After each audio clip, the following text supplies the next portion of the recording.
راشد خان خپل مقامونه د لاسه ورکړه. سلام ومینه، خوږو کتونکو وخت مو په خیر، ستړي مشئ.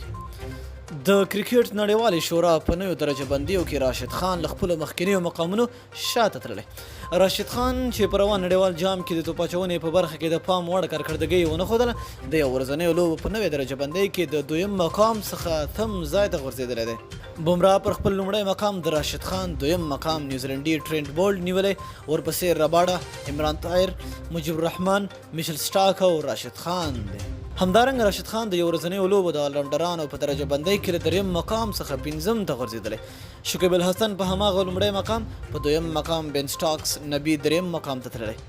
اماد وسیم څلورم مقام او رشید ورپسې پنځم ځای لري. د راشد خان د شاتګ لوی لامل همدا دی چې په روان نړیوال جام کې نه د توپ اچونې او نه هم د توپ وهنې په برخه کې موثریت درلودي. راشد د نړیوال جام په 9 لوبو کې یوازې 7 ویکټې واخیستې او 115 منډې وکړې.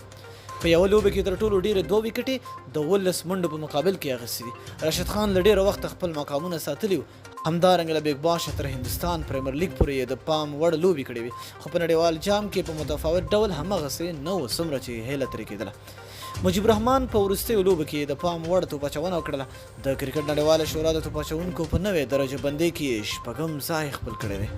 دوستانو خپل نظر مو لاندې په کمنټ کې راسره شریک کړئ چې راشد خان ولې د 2م مقام څخه 8م مقام ته لاړه. تر بلې ویډیو دلې الله